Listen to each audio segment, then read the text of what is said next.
Bien, nos bendiga el Señor. Hemos leído la palabra del Señor en el libro del Éxodo, un hermoso libro.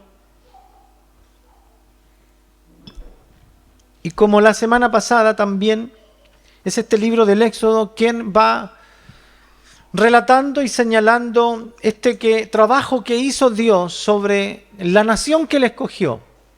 No solo para libertarlos, sino para libertarlos también, no para libertarlos digo del imperio egipcio, que era el imperio más grande de ese tiempo y la fuerza terrenal más grande de ese tiempo, sino también para libertarlos de la idolatría, libertarlos de este imperio espiritual que había en ese tiempo, donde todo el mundo tenía un montón de dioses, había perversidad en estos dioses, amén, y se revela el Señor como el único Dios verdadero, un Dios bueno, un Dios diferente, un Dios de misericordias, que tuvo compasión de una fracción de este mundo, amén, que en ese tiempo era la nación de Israel, los escoge y los liberta, pero no solamente, y digo de una manera terrenal, sino que a través de este trato de Dios con ellos, el Señor los va libertando de muchas otras maneras y especialmente de esta forma de pensar que ellos tenían, que era tan igual a las de los demás pueblos. Ese trabajo de transformación sobre Israel, el Señor lo sigue hoy día desarrollando sobre la iglesia.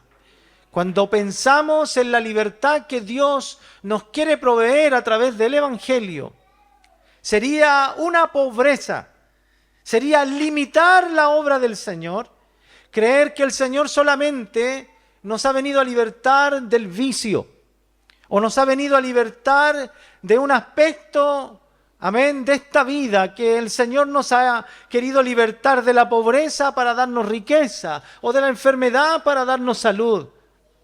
Limitar el trato y la libertad de Dios solamente a un aspecto de la vida es de verdad rebajar al Señor. La libertad que el Señor nos quiere dar es una libertad total y completa, que abarca todos los aspectos de la vida del hombre, tanto afuera como adentro de él, tanto para este tiempo como para la eternidad. Son tantos aspectos y es una transformación tan completa que el Señor, que como decíamos la semana pasada y lo hemos venido diciendo ya hace harto tiempo, que es el autor y el consumador de la fe, es decir, no solo el que la diseñó, la presentó, sino también el que la va creando en nosotros, la va perfeccionando hasta que lleguemos a ser como Él quiere, invierte tanto en nosotros que, de verdad, hermano, pensar que esto se limita a aceptarle como mi Salvador un día en la vida y luego descansar en la iglesia hasta que Cristo venga, es de verdad tener una vista muy limitada de lo que Dios hace y quiere hacer en nuestras vidas. Dios ha entrado en nuestras vidas para trastornarlo todo. ¿Me escuchó? Todo, completamente todo. La intervención de Dios no es una intervención pequeña, es una intervención grande, fuerte, profunda. Deja todo al revés. Transforma nuestra manera de pensar, nuestra manera de vivir, transforma nuestras creencias, transforma nuestras prioridades, transforma, amén, nuestros deseos, nuestros anhelos. Son cambiados por Dios. Y esto no pasa en un día, es un proceso que dura toda la vida. Así que cuando miramos el trato de Dios sobre Israel, y especialmente en este tiempo del Éxodo, podemos de verdad darnos cuenta cómo el Señor, de manera voluntaria e intencionada, los expone a muchas cosas, amén, que parece que fueran incomprensibles. ¿Por qué si Dios rechaza el dolor y la aflicción en nuestras vidas o nos sacó para tener vidas bendecidas, permite entonces que nos enfrentemos al dolor, a la necesidad y a la carencia? Si el Señor Nos creó en un principio sanos, plenos y saludables en el huerto del Edén. Hoy día permite que vengan sobre nosotros las enfermedades y un montón de situaciones que parecieran estar fuera del anhelo final del Señor. ¿Por qué Dios nos permite? Son interrogantes que a muchos cristianos les cuesta resolver. Se confunden. Y cuando las enfrentan, piensan que hay algo malo con Dios, hay algo malo que no está funcionando, o Dios se olvidó de mí, o hay algo malo en el Evangelio que me enseñaron, probablemente eso sí pueda ser. No estamos entendiendo cómo Dios trabaja sobre nosotros. Por eso nos hace bien mirar la palabra una vez más, volver a ella, porque para esto se registraron estas historias, dice la palabra, para nuestra edificación, para nuestra enseñanza. Y este pueblo que ha sido libertado del egipcio, del imperio más grande y poderoso, y libertad en la cual ellos no tuvieron, escuche bien, nada que hacer. El Señor peleó por ellos. El Señor desbarató al ejército de Faraón. Él, Dios, fue el que echó a la mar al jinete y al caballo. Amén. Ellos no tuvieron nada que hacer. Pero por alguna razón, y en esta ocasión, y por primera vez en su peregrinar, en el capítulo 17, el Señor nos relata en su palabra por su Espíritu Santo y dice, y entonces vino Amalec y peleó contra Israel en Refidim, y dijo Moisés a Josué, escógenos varones y ahora sal a pelear con Amalec. ¿Con qué intención? Si entonces a Dios no le faltó poder para, amén, aniquilar prácticamente al ejército egipcio, ¿por qué ahora los obliga y los somete a la lucha? ¿Por qué si en otras instancias les dice quédense quietos, no hagan nada, ahora les dice tendrán que tomar espada, tendrán que bajar al campo de batalla, tendrán que sudar, tendrán que sangrar, tendrán que tener miedo? ¿Por qué Dios permite esto? Claramente no es que la fuerza de Dios decaiga, no es que Dios cambie. Claramente Dios tiene una intención y por alguna razón, y ponga atención, por favor, con este versículo. Amén. Porque dice el Señor después de, y me voy a ir al final, después de toda esta historia, dice el Señor a Moisés, escribe esto en un libro, Moisés, para memoria de todas las generaciones. Es decir, lo que acaba de pasar, escríbelo para que todo el mundo lo sepa, y los que vengan después también, y los que vengan después de ellos también, para que sepan una cosa. ¿Qué cosa? Dice que el Señor por siempre tendrá lucha contra Amalec, porque Amalec se levantó contra el trono de Jehová. Amén. Y esto no es solamente algo que tiene que ver con lo terrenal, sino que se levantó contra el trono de Jehová. Amén. Y Dios tendrá con ellos guerra de generación en generación. ¿Sabe lo que está diciendo allí? Y usted tiene que entender que esa gente probablemente había nacido como los israelitas también en el mismo tiempo que ellos. Probablemente ignoraban mucho sobre su pasado. Y también ignoraban mucho las fuerzas que a ellos los gobernaban y los impulsaban como nación. Pero claramente, y a lo largo de toda la palabra del Señor, Amalec, y en este caso en particular, se declara y se revela que es un pueblo que está empujado por una fuerza superior, que esta fuerza fue la que desde el principio se levantó y se rebeló contra el trono de Jehová. Y usted sabe bien que el enemigo, amén, desde el tiempo antiguo, antes de que el hombre existiera, hubo un querubín que fue creado para la gloria del Señor. Pero él se levantó contra el trono de Dios y quiso ser igual que Dios.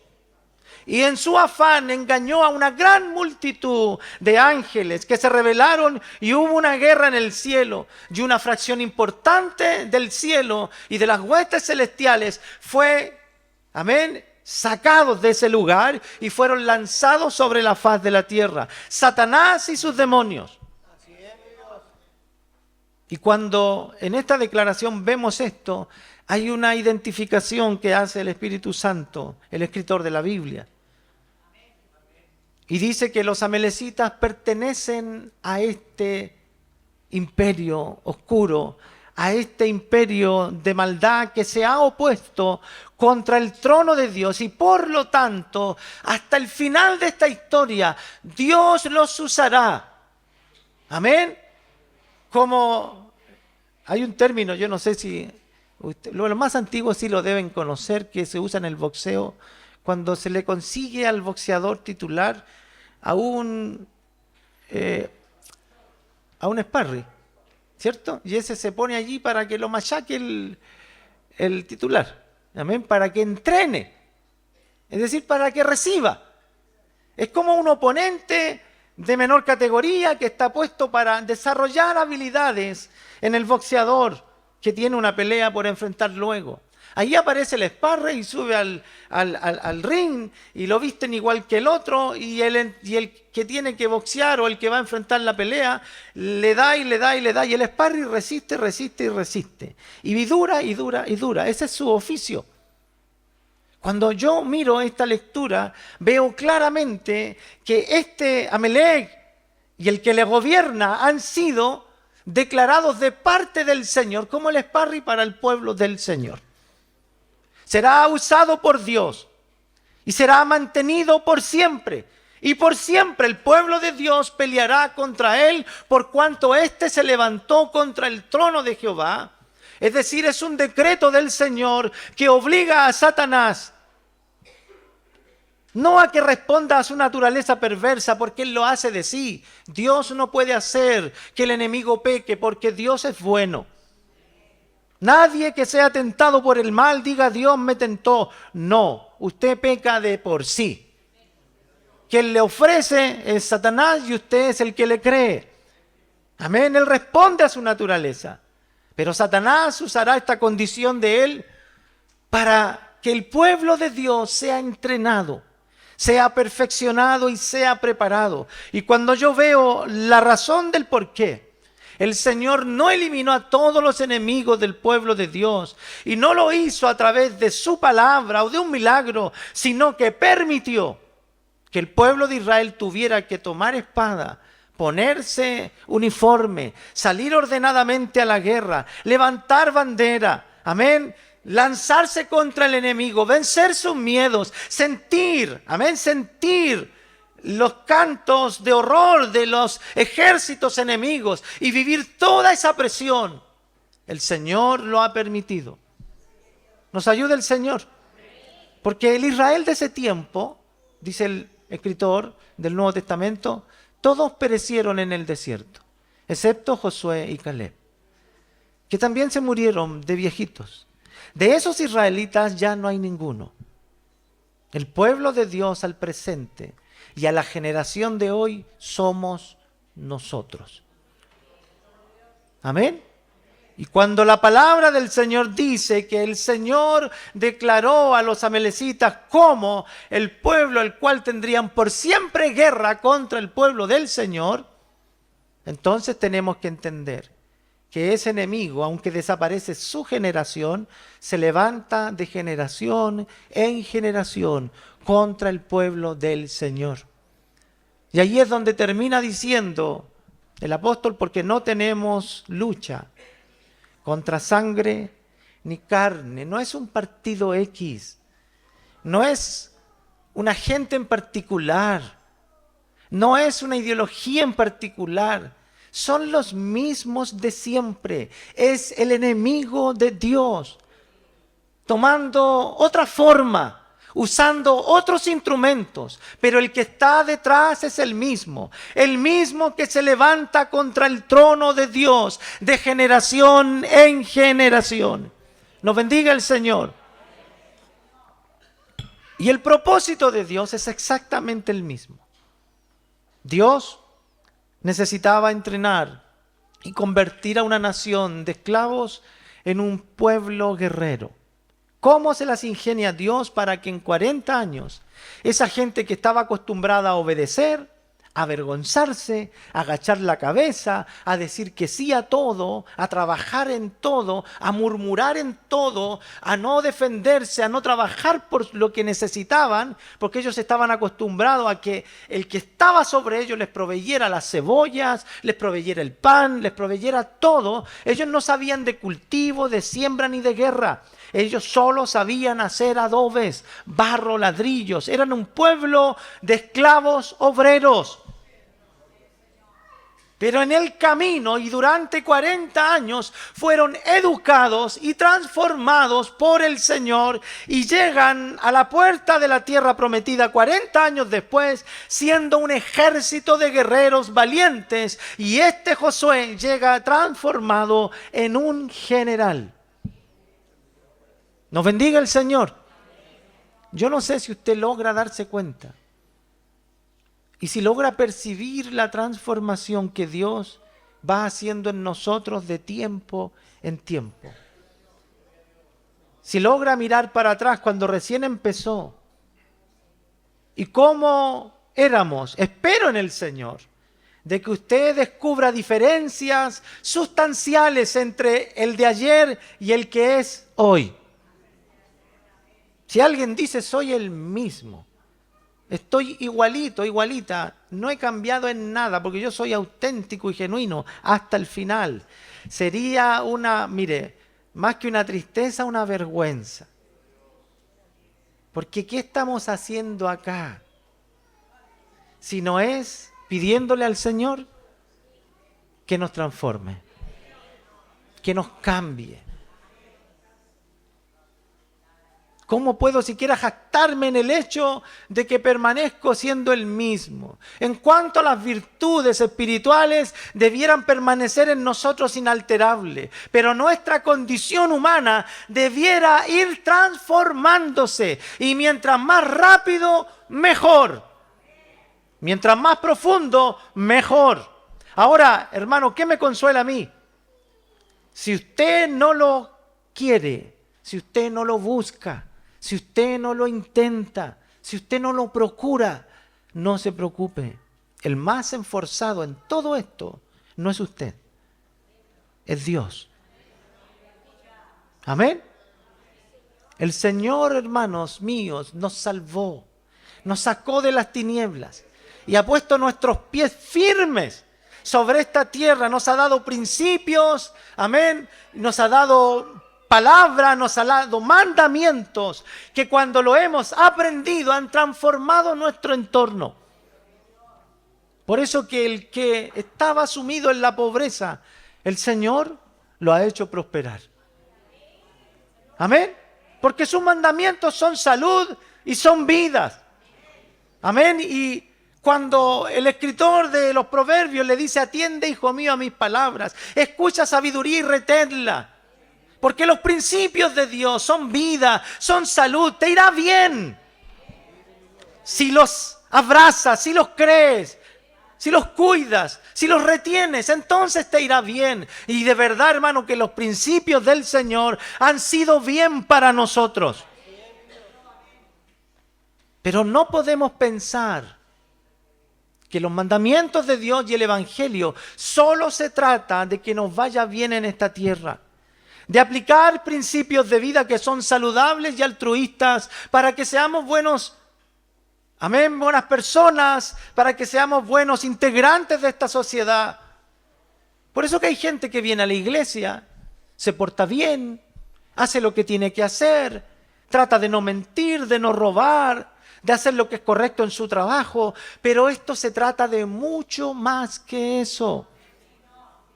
Si solo se tratara de aplicar conceptos nuevos, entonces sería sencillamente algo metódico, una fórmula más para el éxito que tanto buscamos, pero es mucho más que esto. Y esta batalla tiene justamente esa intención: enseñarle al pueblo de Israel que Dios los libertó.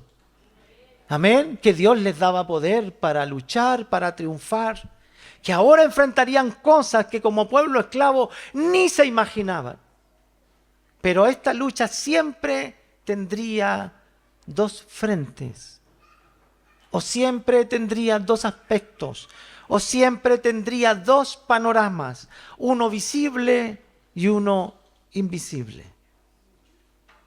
Y por eso que la estrategia del Señor es muy importante. Y sé que esta porción bíblica siempre se ha usado para enseñarle a la iglesia que tiene que levantarle los brazos a su pastor, que tiene que él también se cansa y que cuando él tiene las manos arriba la iglesia le va bien. Hermano, mire, es una lección linda, real, útil, pero no es la más importante.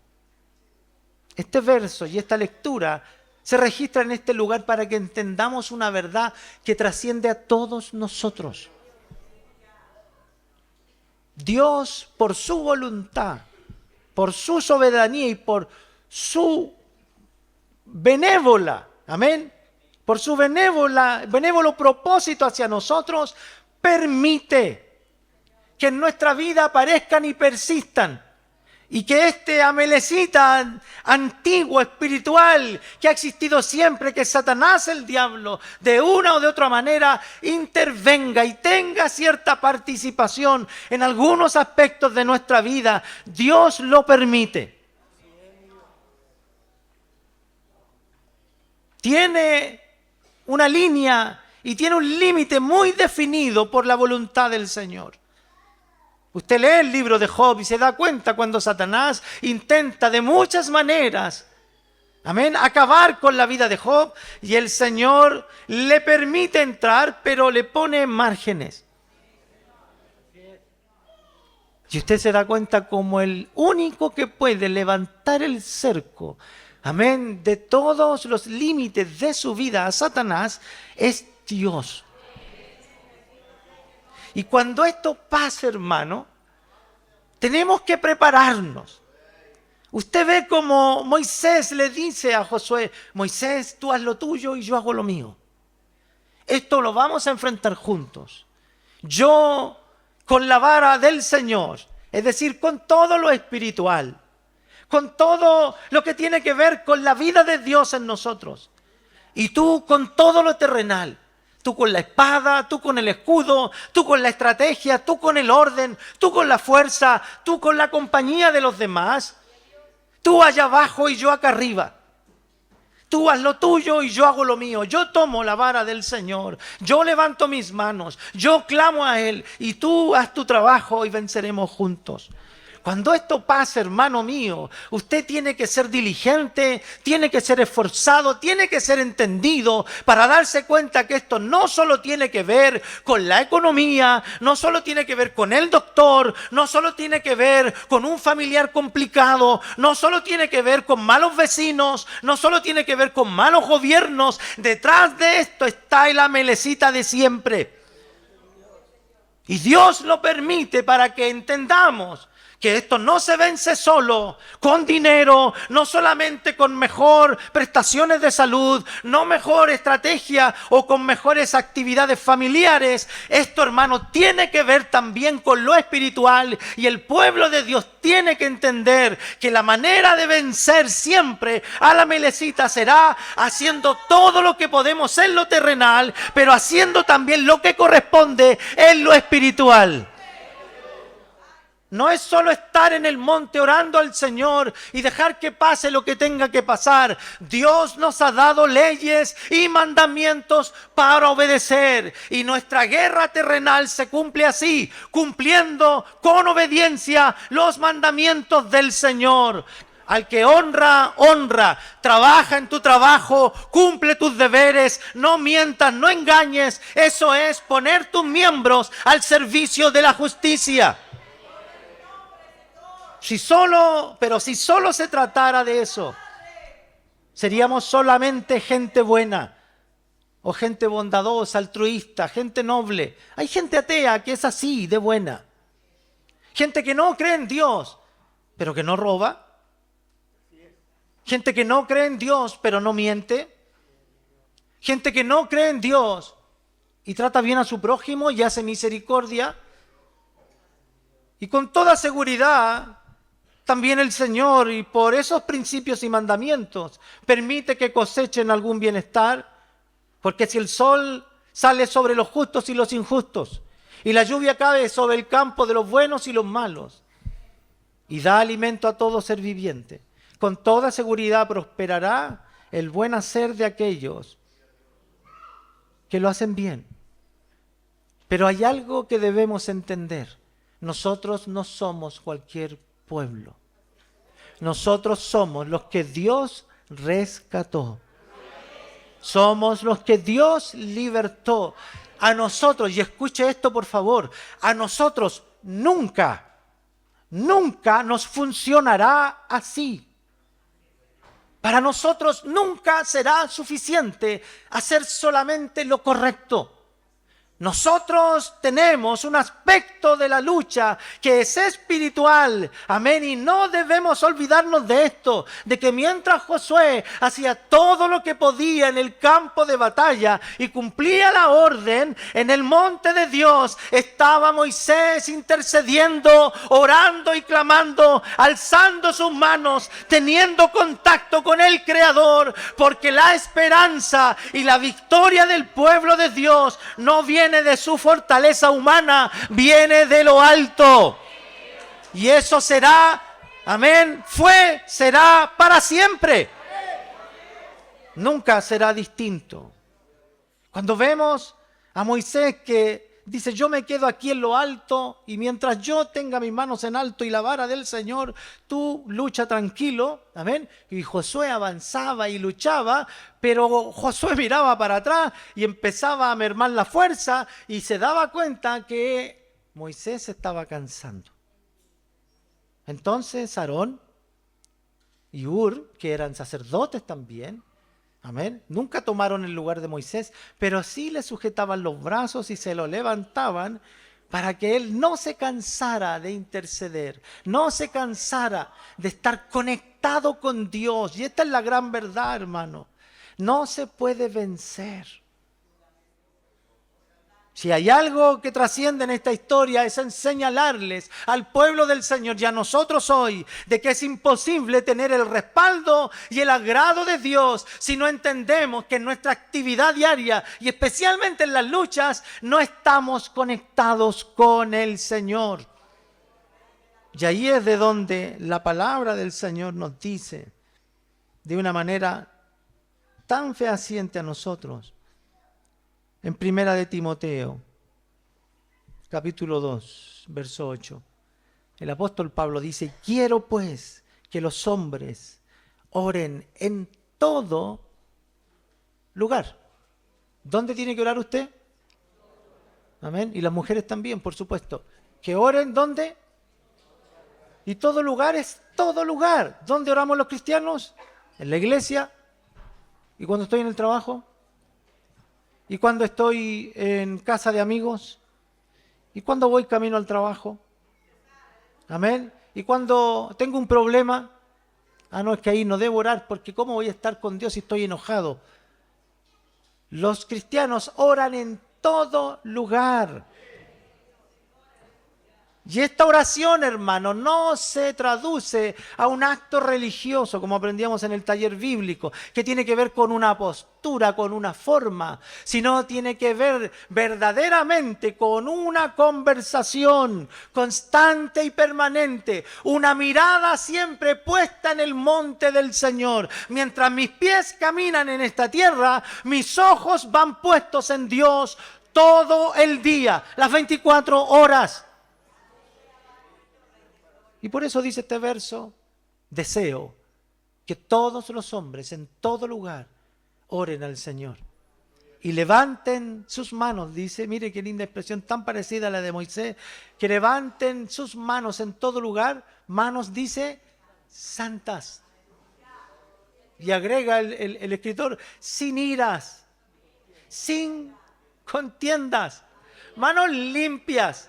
Manos sin rencor, que alaban al Señor y tienen comunión con Él. Cuando nosotros establecemos comunión con el Señor a través de esta oración permanente con Dios, de estas manos santas, entonces el Señor aparece en nuestras batallas. Y nuestras batallas ya no son humanas, ya no son terrenales, ya no se trata de pagar el IVA, ya no se trata de hacer que mi marido sea fiel, ya no se trata de que mi marido mis hijos sean más respetuosos, mi familia ande mejor y hacerlo con herramientas humanas. No, allí entra Dios en tu pelea.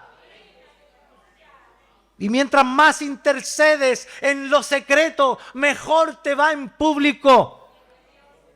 Mientras más entras en el silencio, donde nadie te ve, donde nadie te oye, más éxito tienes allá afuera, donde todos te ven y quizás nadie sabe por qué te va, cómo te va. ¿Por qué pareciera que no te cansas? ¿Por qué pareciera que las horas del día no te fatigan? Llevas enfermo tanto tiempo, otros decaen, otros ya se han muerto, pero tú permaneces firme. ¿Quién te da la fuerza? Dios es el que te fuerza. El mismo problema que a otros los abate, los destruye, un mal marido, una mala mujer, un mal hogar, te tiene agotado, te tiene cansado, igual que al resto, pero a ti no te acaba. ¿De dónde vienen tus fuerzas? El resto no lo sabe. Solo tú sabes lo que conversas con Dios y qué tan permanente está tu diálogo con Él. Cuánto conversas, amén, y levantas tus manos donde nadie te ve, donde nadie lo puede observar, pero tú, amén, no luchas como el resto. No solo son tus fuerzas humanas, mientras levantas tu espada, también tu esperanza y tu oración, amén, están dentro de ti, conversando con el Señor. Esto lo aprendió el pueblo de Israel y todos los hombres fieles lo entendieron. Tus batallas son personales. Y cuando levantes tus manos, vencerás a tus amalecitas. Amén. Son los tuyos. Es un trato personal del Señor con todos nosotros. Amén. Por eso dice el salmista que todos los hombres, es mi deseo, dice que todos los hombres y mujeres en todo lugar levanten sus manos sin iras y sin contiendas. No está hablando solo del acto de orar, sino de adorar al Señor. Y eso, hermano, es una verdad trascendente. El creyente cree, yo lo creo, que no se trata solamente de ir y hacer las cosas bien. Primero debo adorar a Dios. Primero debo atender mi relación con Dios. Y Dios se encarga de lo mío. El salmista dice, estos confían en sus carros y aquellos en sus caballos. Mas nosotros, en el nombre de nuestro Dios, haremos memoria. Mientras ellos echan mano a lo cuánto tienen en la cuenta y cuántos amigos están con ellos. ¿Qué hace el Hijo de Dios cuando está en problemas? Se acuerda del Señor. En todo momento. Amén. En las cosas más trascendentes y a veces en las cosas más sencillas. ¿Algún peligro en la carretera? Señor, ten misericordia. Tenemos que enfrentar un día difícil mañana. Sabemos que es relevante venir al culto y presentar delante del Señor estas cosas. Pero no solamente presentarlas, levantar verdaderamente nuestras manos y entender que cuando todo está bien, amén, con mi adoración, todo estará bien también en el campo de batalla. Hermano, así funcionaba la cosa. Escuche esto y por favor escúchenlo los más jóvenes. Los que me dicen, mi pastor, ore por mí para que me vaya bien en la prueba y pueda entrar a la U. ¿Entienden lo que te voy a decir? Así funciona. No es primero el estudio y después la oración. Es al revés. Es Dios primero. Primero el monte y después la batalla. Primero tu relación con Dios y después el resultado. Si hay una lección importante en esta lección, es esta. Y es que es imposible vencer abajo si no hemos vencido acá arriba. Si se decaen tus manos en la presencia del Señor, si te da flojera buscar a Dios, ir al culto, participar con los jóvenes, ¿cómo quieres entonces que te vaya bien allá abajo? Hermano, las La espada te tiene que pesar allá abajo, el miedo lo tienes que sentir allá abajo, es lo natural, es lo normal. Allá abajo vas a transpirar, allá abajo te van a meter miedo, pero si estuviste y estás en comunión con el Señor, quédate tranquilo, no importa cuánto te falte allá abajo, Dios te lo da desde acá arriba. Pero allá abajo puede ser el más competente, el más estudioso, el que no viene al culto porque tiene que estudiar, el que no ora porque tiene que estudiar, el que no va a sus actividades juveniles porque tiene que estudiar, el que abandona todo deber espiritual porque tiene que estudiar, que no pide ni la bendición porque está apurado, porque tiene que estudiar. ¿Cómo piensas triunfar?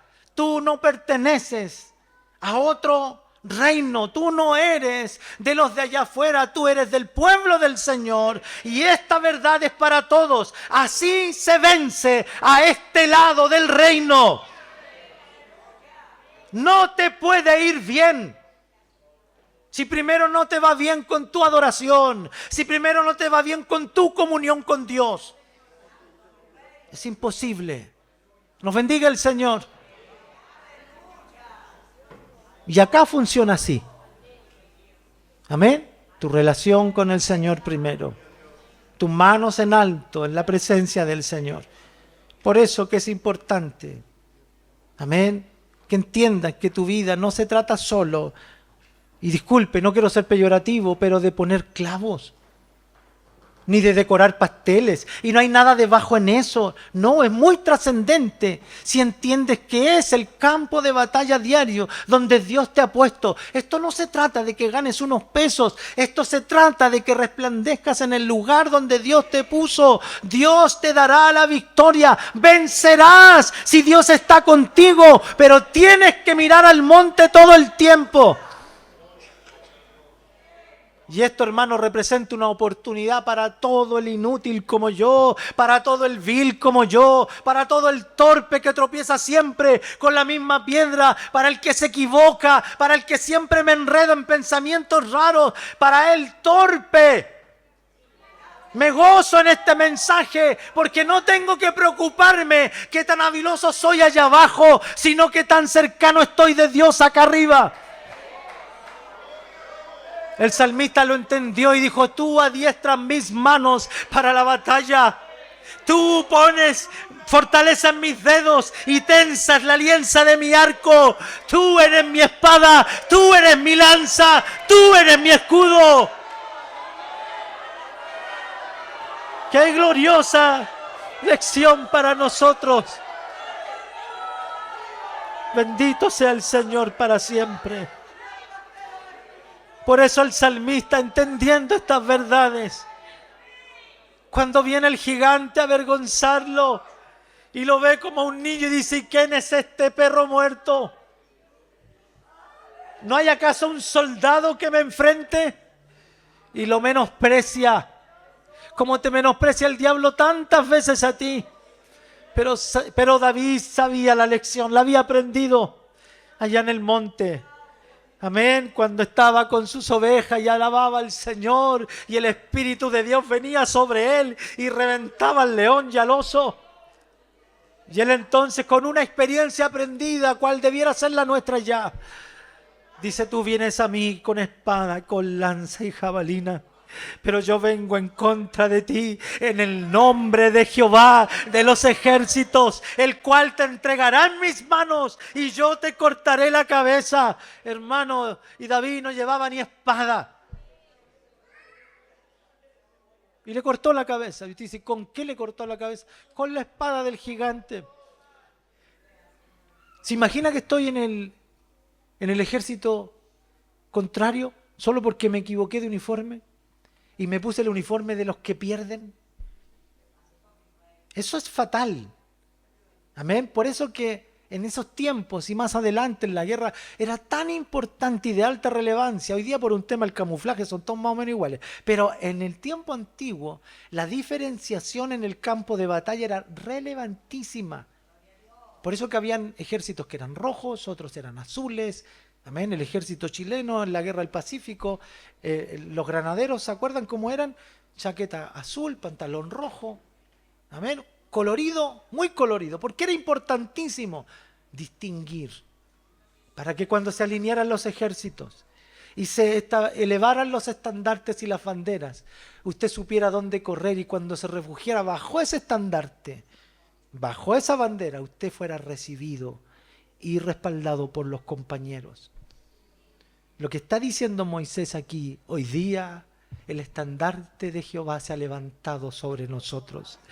No somos gente sola, somos el pueblo del Dios Todopoderoso.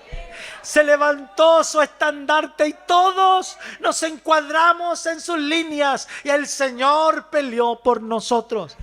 Jehová es mi estandarte y es el suyo también. Amén. Y cuando el estandarte de Jehová se levanta, amén, yo me refugio en sus líneas y gozo de la protección del Todopoderoso. Nos bendiga el Señor. Así que esto es importante. Cuando usted ora y está en la presencia del Señor, lo que hace es que la bandera de Dios se enalborde sobre usted. Y ese estandarte que reconoce el enemigo, porque yo solo no soy nadie, pero el que está conmigo sí es conocido por él. ¿Sabe cómo le llama? ¿O cuál era el escudo del estandarte del pueblo de Dios? ¿Cómo se le llama en el Apocalipsis? Habla del león de la tribu de Judá. Está haciendo señas, amén, del escudo y del estandarte. Cuando se enalborda la foto del león o la imagen del león de la tribu de Judá, amén, este león que cuando ruge, porque eso pasa en la jungla, cuando ruge el león, todos los animales se ponen nerviosos porque el león tiene hambre. Hermano, yo estoy escondido bajo el estandarte del león de la tribu de Judá. Cuando este ruge, entonces tiemblan los enemigos del Señor. Por eso David le decía al Señor: oh Jehová, levántate, levántate, Señor, y sean esparcidos todos tus enemigos. Hermano, sabe que el salmista clama a Dios, y él sabe que los enemigos de Dios tienen un recreo, porque el Señor está paciente esperando el momento. Y Él no clama para que los enemigos de Dios se vayan, no, Él clama para que Dios se levante de su trono. Levántate, Señor, levántate. Levántate, Señor, para que sean esparcidos todos mis enemigos. Cuando el Señor se pone de pie, hermano, ruge el león, todos cobran temor, tiembla el ejército enemigo. Lo aprendieron los filisteos. Cuando entraba el arca de Dios, amén, en la batalla, rugía el pueblo de Israel y temblaban los filisteos, y todos preguntaban: ¿qué pasa? Y decían ellos: esta no es sino el arca de Dios que ha entrado a la batalla. Y se empezaban a matar entre ellos mismos. Nos bendiga el Señor. Hermanos, de generación en generación, el Amelecita se levantará, y probablemente se ha levantado contra ti en algún aspecto de tu vida, en la salud, en tus relaciones con los demás, en tu relación con este mundo, en tu trabajo. A lo mejor sientes que en tu colegio estás solo, te hacen bullying. A lo mejor estás lidiando contra las tentaciones porque eres un joven o una señorita que no sabe muy bien a qué lado pertenece. Hoy día se levanta el estandarte. Refúgiate bajo el lugar correcto. No te equivoques. Amén. Jehová es nuestro estandarte. Si el enemigo se ha levantado en esta hora, yo quiero invitarte a adorar al Señor, a honrar su nombre, a levantar tus manos, amén, a ordenar tu relación con Él y confiar que lo demás lo resolverá el Señor en su momento.